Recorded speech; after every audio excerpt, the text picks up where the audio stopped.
ঈদুল আজহাকে সামনে রেখে যে বিকাশ নগদে প্রচুর পরিমাণ টাকা ট্রানজাকশন হবে। তারা প্রথমে পরিকল্পনা করেছিল যে এই টাকাগুলো বিকালবেলা যখন ক্যারি করবে যে কোনো একটা এজেন্টের কাছ থেকে এই টাকাগুলি তারা ছিনিয়ে নেবে এবং তাদের আমরা যে গোপন সূত্র তথ্যটা পেয়েছিলাম এই কাজটা করার পর তারা রাতের বেলায় আবার ঢাকার খুব পার্শ্ববর্তী একটা 200-র বেশি সার্ভিস ও ফিচারে লেনদেনের সব বিকাশ অ্যাপে সম্ভব। জেলায় সেখানে একটা স্বর্ণের দোকান ডাকাতি করবে এই প্রিপারেশন নিয়ে তারা আসছিল। এই চারজনই ঢাকার কেরানীগঞ্জের বাসিন্দা আর একজনের নারায়ণগঞ্জের বাসিন্দা। তাদের এক একজনের নামে 5-6টা করে মামলা আছে এবং তাদের আরেকটা মোডাস অপারেন্ডি আছে। তারা এক এক জায়গায় একক নামে তারা নিজেদেরকে পরিচয় দিচ্ছে। আমরা এই মামলা সূত্রগুলো মানে উদ্ঘাটন করতে যেয়ে দেখতেছি যে তাদের ছবি মিলে যাচ্ছে কিন্তু তারা একক জায়গায় একক নাম ব্যবহার করতেছে। যখন ধরা পড়তেছে তারা কাশিমপুরে এক নাম ব্যবহার করছে, ঢাকা কেরানীগঞ্জে আরেক নাম ব্যবহার করছে, বিএনপিতে এর আগে ধরা পড়ছিল তখন আরেক নাম ব্যবহার করছে। এদের এটা মোডাস অপারেন্ডি যারা একক নামে একক জায়গায় পরিচয় দেয় যাতে তাদের বিরুদ্ধে যে মামলা এই মামলাগুলো যেন সঠিক পরিসংখ্যান বা সঠিক তথ্য পুলিশের কাছে না থাকে। আমরা তাদের ছবি দেখে এবার শনাক্ত করতেছি এবং এর পর্যন্ত আমরা দেখলাম যে তাদের 5জনের নামে টোটাল 14টির উপরে মামলা আছে। তা আমি আপনাদের মাধ্যমে যারা এই যে আমাদের ক্যাশ ক্যারি করবে নগদ এবং বিকাশের যে সমস্ত এজেন্ট ভাইরা আছে তাদেরকে বলবো যে আপনারা বড় পরিমাণ ক্যাশ ক্যারি করার আগে এরকম মানে এটা গোপন রাখবেন, প্লাস এরকম কোনো ক্যাশ ক্যারি করতে যে নিকটস্থ পুলিশের সহায়তা করবে। আমাদের পুলিশ বিএনপির ভিতরে এবং সমস্ত বাংলাদেশ ব্যাপী যে কেউ যদি এরকম নগদ অর্থ পরিবহন করার দরকার হয় বড় অ্যামাউন্টে তাহলে পুলিশকে বললে পুলিশ তাদেরকে এই টাকাটা যথাযথভাবে স্পট করে নির্দিষ্ট ইয়েতে পৌঁছায় দেবে। আর আরেকটা ব্যাপার আমি বলতে চাচ্ছি, আপনারা জানেন গত 1 তারিখ থেকে আমরা চাঁদাবাজ ছিনতাইকারীদের বিরুদ্ধে স্পেশাল একটা অভিযান চালাচ্ছি, মাদকের বিরুদ্ধে একটা স্পেশাল অভিযান চলতেছে। তা আজকে হচ্ছে 11 তারিখ, এ পর্যন্ত আমরা টোটাল 568 জনকে গ্রেফতার করেছি। তার ভিতরে আমাদের যে চাঁদাবাজের তালিকা আছে এই তালিকাভুক্ত গ্রেফতারকৃতর সংখ্যা 154 জন এবং 132 জন হচ্ছে এই চাঁদাবাজদের সঙ্গে যারা সহযোগিতা করে বা এই তালিকাভুক্ত চাঁদাবাজদের সহযোগী। প্লাস ছিনতাইকারী গ্রেফতার করা হয়েছে 261 জন, চোরা কারবারি এবং মাদক ব্যবসায়ী গ্রেফতার করা হয়েছে 18 জন এবং এই পর্যন্ত 11 তারিখ পর্যন্ত আমরা প্রায় 46,000 পিস ইয়াবা, তারপরে 271 কেজি গাঁজা, 2টি প্রাইভেট কার এবং এই যে আজকের এই 2টি মোটরসাইকেল সহ 5টি মোটরসাইকেল উদ্ধার করেছি। আমাদের এই অভিযান অব্যাহত থাকবে।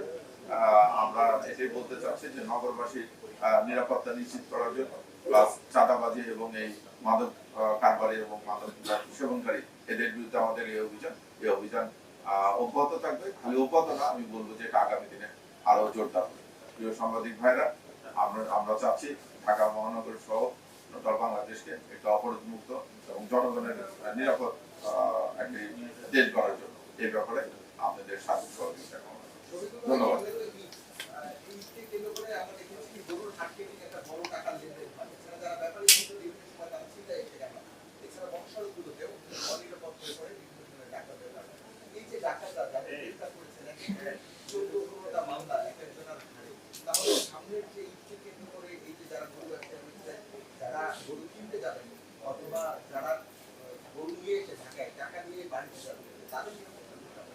আমরা নিরাপত্তার ক্ষেত্রে দেখেন আপনি যেটা বললাম যে তারা একটা পরিকল্পনা করেছিল যারা এরকম পেশাদার ডাকাত যারা ডাকাত তাদের ব্যাপারে যে আমাদের যে তথ্য আছে তাদের উপর আমরা নজরদারি বৃদ্ধি করেছি।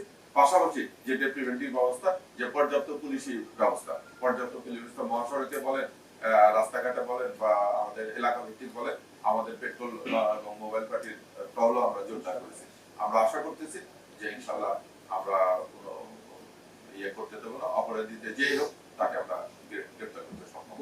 আপনি যে চাঁদাবাজ আর ছিনতাইকারীদের কথা বলেছেন, আমরা যতটুকু জেনেছি যে এইসব চাঁদাবাজ ছিনতাইকারীরা রাজনীতির শীর্ষ সন্ত্রাসী যারা আছে, যে গ্রুপগুলো আছে তাদের হয়ে কাজ করে, তাদেরকে আপনারা নিজেকে ধরেছেন, তাদের বিষয়ে কি অবস্থা আছে? আইনের আওতায় আনা সম্ভব হচ্ছে না কেন? আর টিটন হত্যাকাণ্ড শীর্ষ সন্ত্রাসী অপরাধীরা কি দেশে আছে? আপনাদের ইন্টেলিজেন্স রিপোর্ট কি বলছে নাকি তারা প্রতিবেশী দেশে পালিয়ে গেছে? প্রথম যদি বলেন যে সমস্ত চাঁদাবাজ যা ছিনতাইকারীকে আমরা ধরতেছি, আমরা তো তাদেরকে নিয়ে এসে একটা নির্দিষ্ট মামলা দিয়ে হচ্ছে তাদের জিজ্ঞাসাবাদ করতেছি। জিজ্ঞাসাবাদে তারা যদি ওরকম আপনারা যেটা বললেন যে তথাকথিত গডফাদার বা বড় ভাই বা এলাকা ভিত্তিক যে ইয়ে আছে তাদের লিডার আছে তাদের নাম বললে এগুলো আমরা এভিডেন্স হিসেবে রেখে দিচ্ছি আমরা অবশ্যই তাদেরকে আওতায় আইনের আওতায় নিয়ে আসবো। এই ব্যাপারে কাউকে ছাড় দেওয়া হবে না, ছাড় দেওয়া যাবে না। আর কীটন হত্যাকারী বললেন এটা তদন্তাধীন মামলা। এই মুহূর্তে আপনি একবার স্পেসিফিক যে প্রশ্নটা করেছেন যে তাদের অবস্থান সম্বন্ধে এটা একটু তদন্তের সাথে আমি ডিসক্লোজ করতে চাচ্ছি না। আমরা এটা নিয়ে চেষ্টা করতেছি, ইনশাআল্লাহ অপরাধী আমরা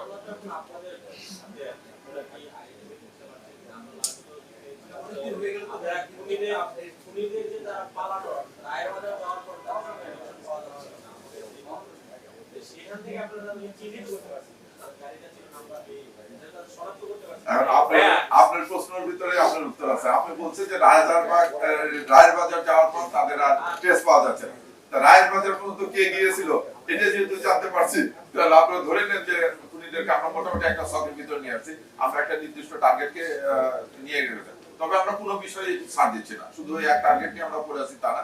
আপনারা এখানে জানেন যে মিডিয়াতে প্রচুর এটা নিয়ে ইয়ে আসছে, বিভিন্ন কথা আসছে, তা আমরা সবগুলো সাদরে গ্রহণ করেছি কারণ আমাদেরকে সবগুলো দিক করে এটা তো মানে একবারে রহস্য উদ্ঘাটন না করার জন্য না করা পর্যন্ত আমরা সবগুলো তথ্য মাথায় রেখে আমরা এগোচ্ছি। ধন্যবাদ ভাই।